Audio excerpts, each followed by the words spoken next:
everybody. Rob McDonald here, Cornwall, Ontario. Sorry I couldn't make it down for the get-together tonight.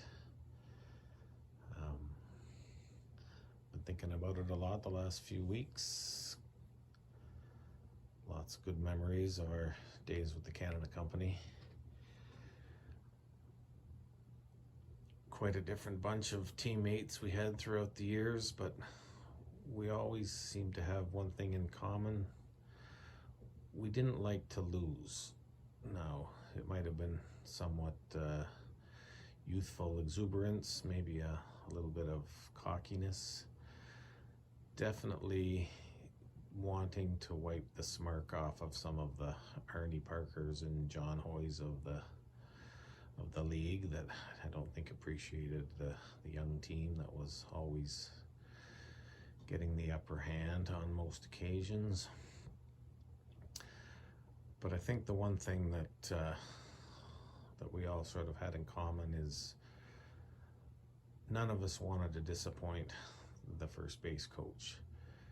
I think it meant a lot to all of us that he approved of what we were doing out there, and I think that had a lot to do with our success on the field and maybe things that went on outside of baseball.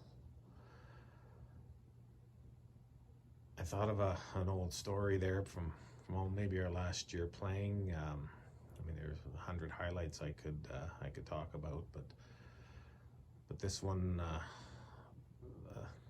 kind of stuck with me. It was the last year I think that we probably had a team starting to wind down. Players are starting to disappear. We were probably having trouble getting 14, 15 players on a team, as was the norm. I think the coaches always took the younger players that were available, and we ended up with a young fella that lived not too far from my house. I don't think he ever played baseball before. I'm not sure he ever played a sport before. And he was quite likely one of the most peculiar players we've ever had. But he was part of the team, and he didn't play very much. But he'd be always there after the game, wherever we stopped in to have a beer, and like we would do every night, we would sit around and poke fun at each other and make light of any silly comment anybody made or any play they made during the game. And this poor guy, he took a fair bit, basically because he said a lot of things that were just a little weird. I don't think anyone that was there would forget him staring at the TV and just blurting out Ken Kaiser, American League umpire, for no apparent reason, only to have Bill Tigert repeated about 2 minutes later in the same kind of monotone voice, Kansas City, American League City. So this poor kid, he took a lot of ribbing, but every game he was right back at us on the couch watching the game, having a beer. And he was part of the team. And I also remember he did get to play one game. We obviously only had 9 players, because if there was 10, he wasn't getting out there. And he made a pretty nice catch in the outfield. And I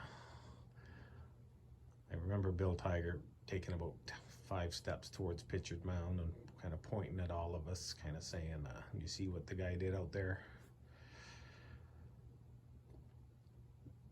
But the thing I remember the most was probably the last game of the year, the last little outing, probably sitting at maybe at our house at 238 Bennett. And it was getting towards the end of the night, and this guy who never really said anything that made any sense the whole year kind of sits and says, I'll never forget my summer with the Canada Company. And it didn't seem to matter if you were the worst player that ever played for the Canada Company, or maybe you were a Glenn Tigert or a John O'Keefe or a Tommy O'Brien. These were the best years. for all of us.